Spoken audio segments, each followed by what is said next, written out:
Cette vidéo elle va s'adresser à tous les gens qui sont perfectionnistes dans leur business, c'est-à-dire qui n'arrivent pas à effectuer le 20-80 de leur tâche, c'est-à-dire le 20% d'action qui va leur apporter 80% des résultats et qui à chaque fois qu'ils font une action, essayent de la faire au maximum, même si c'est une tâche bullshit entre guillemets qui leur prend plus de temps que ce que ça leur rapporte comme résultat. C'est drôle parce que on est un peu tous comme ça, j'ai l'impression quand on se lance dans l'entrepreneuriat, et c'est même pas une question de personnalité, c'est une question de stade d'avancée dans l'entrepreneuriat, je me rends compte. Moi-même j'étais comme ça au début, et puis il y a quelques mois, quand j'ai commencé à investir pour la première fois et que je devais taffer à côté des cours, bah j'avais pas le temps pour être très perfectionniste et en fait c'est parce que tu te laisses le choix d'être perfectionniste. Moi vu que j'avais pas le choix, pour le coup j'étais vraiment optimisé beaucoup plus que ce que je faisais avant. Au lieu de passer 3 heures sur des montages de réels, j'ai passé moins de temps. Au lieu sur mes vidéos YouTube de faire des cuts à chaque fois, des fois je laissais des blancs parce que j'avais pas le choix. Et donc si aujourd'hui tu es perfectionniste dans ton business, c'est parce que tu te laisses le choix et parce que tu n'as pas encore conscience de l'impact négatif que ça a sur ton activité et à la fois des heures de travail que tu pourrais gagner ou des résultats en plus que tu pourrais avoir en mettant le temps que tu passes à faire des tâches inutiles sur des tâches productives. Si je fais cette vidéo aussi, c'est parce que tout à l'heure, je discutais avec un de mes clients et je lui parlais de création de contenu. Je lui disais que commencer à faire une vidéo YouTube par jour, dans son cas, je lui dis 3 par semaine, parce que bref, il a un emploi du temps qui est serré, etc. Je lui dis 3 vidéos YouTube par semaine, ça va littéralement changer ton business, ça va t'apporter des prospects supplémentaires, ça va créer de la confiance, de la trust avec ton audience et les gens qui réservent un appel avec toi. Et il m'a dit ouais mais c'est compliqué, c'est-à-dire je dois mettre dans le CapCut à chaque fois, je dois faire le montage, je dois mettre des b-rolls, je dois faire ci, je dois faire là. Je lui ai dit non, ça sert strictement à rien.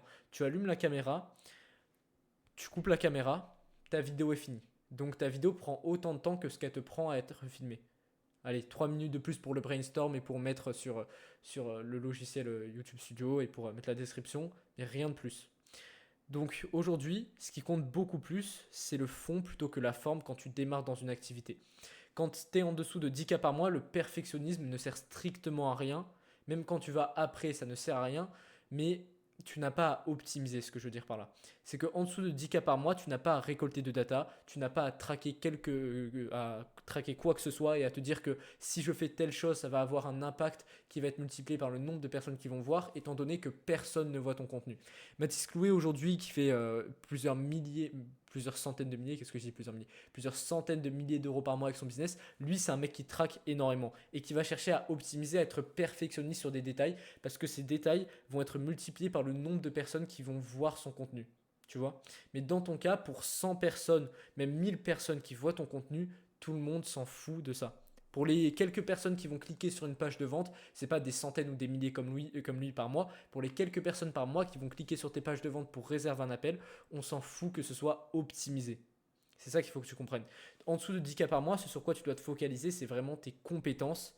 Et si aujourd'hui tu ne fais pas 10 cas par mois, c'est parce qu'il te manque des compétences. Ce n'est pas parce que tu ne traques pas assez, ce n'est pas parce que ta page de remerciement n'est pas assez optimisée, c'est pas parce que ta page pour réserver un appel avec toi n'est pas assez optimisée, c'est parce que tu manques de compétences clairement et que tu manques soit de compétences à la fois et aussi d'application. Donc tout ça pour dire que le perfectionnisme, pour moi, c'est aussi un moyen de se cacher du fait de faire des actions qui te font peur. Exemple, moi, je sais que quand je passais énormément de temps sur du montage vidéo, c'était pour, entre guillemets, fuir la prospection avant que je prenne un accompagnement. Du coup, comme je t'ai dit, quand j'ai commencé à prendre un accompagnement, j'ai plus été perfectionniste. Enfin, beaucoup moins en tout cas. Et du coup, oui, je faisais ça pour fuir la prospection. Forcément, si tu passes quasiment toute ta journée à faire du montage vidéo, de la création de contenu, tu n'as plus de temps pour envoyer des messages. Alors que je savais que la prospection était quelque chose de très important. Donc, prends conscience de ça aujourd'hui, c'est le conseil que je peux te donner. Et ne sois pas sur la défensive de te dire non, mais c'est important que j'ai telle miniature sur ma vidéo, j'ai tel titre hyper impactant, etc. Parce que c'est littéralement des tâches bullshit ça. Moi, en fait, le moyen que j'arrive à quantifier si c'est des tâches bullshit ou non, c'est de me dire est-ce que cette action-là va me rapporter, est-ce que le ROI finalement est là du fait de dépenser ce temps pour ça? Est-ce que je pourrais employer le temps que je vais prendre pour faire cette tâche à une tâche plus productive qui m'apporterait un meilleur retour sur investissement? Exemple, montage vidéo. 1 heure pour faire un montage d'un réel, c'est 1 heure que je pourrais passer sur une tâche plus productive, comme faire un appel avec mes clients, comme prospecter, même si aujourd'hui je suis limité si tu suis la chaîne, tu le sais, ou en tout cas faire un autre contenu. Et là, non, je vais les utiliser pour faire 1 heure de montage en plus pour avoir ne serait-ce que 3 points de watch time en plus sur ma vidéo, 3%, qui va m'apporter quoi, 30 vues? Non, c'est clairement pas la chose la plus optimisée. Donc c'est comme ça que je quantifie la chose aujourd'hui quand je me dis, attends, est-ce que là je suis pas en train de perdre du temps? Je compare par rapport aux résultats que ça m'a apporté et j'essaye de voir par rapport à d'autres tâches de mon business que je voudrais faire et je me demande si oui ou non ça vaut le coup de faire cette tâche-là. Donc c'est ce que je te conseille de faire aujourd'hui. Et ce qui est drôle, c'est que même moi, il y a encore quelques semaines, même quelques jours, je rentrais encore dans ce piège-là. Genre dans mes vidéos, dans mes réels Instagram, dans lesquels je parle à ma cible, c'est pas des réels qui font beaucoup de vues mais qui sont censés bien toucher mon avatar, qui sont censés parler de ses points de douleur, etc. Bref, va voir sur mon Instagram si tu veux voir ce dont je parle. Je me disais que le montage vidéo allait être quand même important, sans faire un truc trop sophistiqué non plus, mais un truc important parce que ça allait faire en sorte que les personnes aient plus de capacité à aller jusqu'au bout. Et donc si au lieu de rester 30 secondes sur la vidéo, ils arrivent à rester 45 secondes, ça peut me permettre de leur faire aller au call to action et donc d'avoir plus de chances qu'ils s'abonnent à mon compte, qu'ils commentent, etc. Sauf que j'ai réalisé que c'était complètement du bullshit en parlant à mon mentor et aussi en voyant que quelqu'un d'autre que je connaissais aujourd'hui faisait des vidéos, enfin que je connais plutôt, fait des vidéos Instagram dans lesquelles il met juste des sous-titres, il met même pas de zoom, il met même pas d'introduction avec un montage After Effects ou quoi que ce soit, c'est juste lui qui parle, il fait les cuts parce que pour Instagram c'est plus adapté, mais ça te prend 15 minutes, et il poste sa vidéo. Et pourtant il a bien plus de résultats que moi. Donc c'est là où je me suis dit, attends, mais le temps que je passe à monter ma vidéo, à ce moment-là j'ai passé à peu près 1 heure et demie, 1 heure et demie je pourrais faire 3 contenus entre le temps, bah, peut-être deux, entre le temps d'écrire, de la tourner, de la mettre vite fait dans le logiciel et de la poster sur Instagram, je pourrais faire 2 contenus en plus. Et non, je reste sur un réel pour faire 1 heure et demie de montage. Et donc là, c'est pour ça que je fais cette vidéo aussi pour vous dire que des fois, vous pensez avoir vaincu, entre guillemets, cette identité du perfectionniste, mais en fait, elle peut revenir et donc il faut continuellement et perpétuellement se poser la question si l'action que vous faites vous rapporte un ROI ou non. Et si c'est pas le cas, bah, ne faites pas cette action-là, quoi. Ou en tout cas, faites-la de manière beaucoup moins sophistiquée. Donc maintenant, sur mes réels, je vais juste faire un hook, mettre quelques zooms, etc. Mais beaucoup moins qu'auparavant. Voire, peut-être dans quelques semaines, j'aurai évolué et je me dirais, non, c'est rien même de mettre des zooms. Donc voilà. Aussi, dernière chose que j'avais envie de vous partager avec cette vidéo, c'est peut-être que tu dis, ouais, mais moi, tu t'affirmes que tu es un mec perfectionniste. Tout ce que je t'ai dit dans cette vidéo, tu dis, ouais, c'est bien beau, mais moi, je peux pas l'appliquer parce que c'est au fond de moi que je suis perfectionniste. Là, je suis en train de lire un livre qui s'appelle Outsmarting Reality, parce que ces dernières semaines, j'avais un souci avec tout ce qui est habitude, etc. Je me divertissais 1 à 2 heures par jour en me disant que c'était ok parce que je travaillais à côté, etc. Mais je me suis rendu compte que je me suis ramolli dans plein de côtés de ma vie. Et donc, le fait de lire ce livre-là, ça commence à me faire un électrochoc littéralement. J'ai lu 50 pages sur 250, mais j'ai appris déjà énormément de choses. Et donc, notamment, ça parle de métaphysique et donc comment est-ce que finalement la fréquence que tu vas renvoyer au monde va manifester ta réalité. Et pourquoi ta nouvelle identité aussi va manifester ta réalité. En fait, le schéma est fréquence égale vibration, enfin, émotion égale fréquence égale vibration égale ta réalité. Et donc, tout ça, ça parle aussi d'ancienne identité qui veut te maintenir dans une situation parce qu'elle veut subsister en fait. Cette identité-là veut subsister.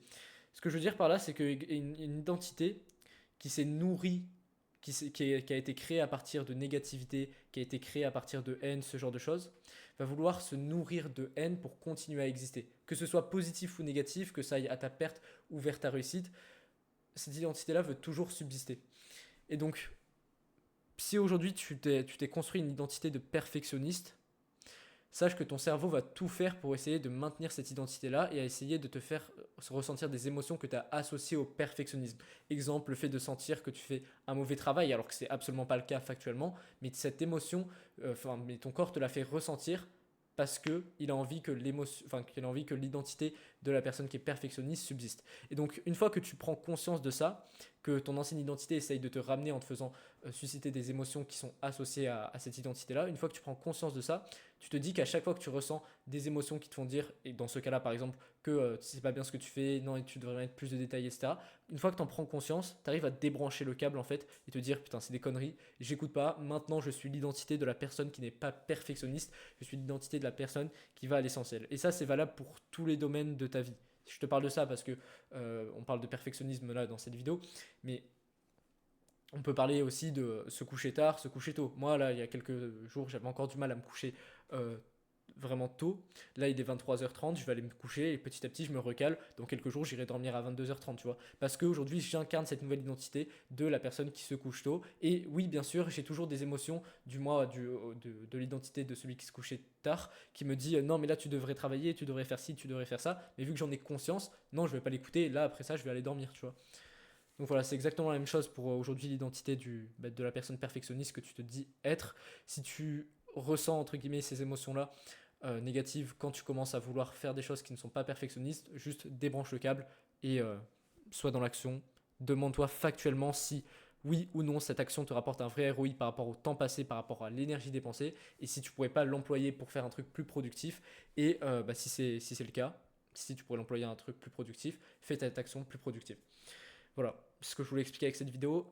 Rejoins le canal WhatsApp, premier lien dans la description. En ce moment, j'y partage vraiment pas mal de valeurs. Comme je t'ai dit, vu que j'arrête de scroller sur les réseaux, j'arrête de me divertir entre guillemets, je suis beaucoup plus focus dans les actions que je fais. Donc, ce qui fait que notamment sur WhatsApp, je peux partager des extraits de coaching, je peux partager des documents. Tout à l'heure, attends, je te fais un rapide partage d'écran pour te montrer ce que j'ai fait tout à l'heure.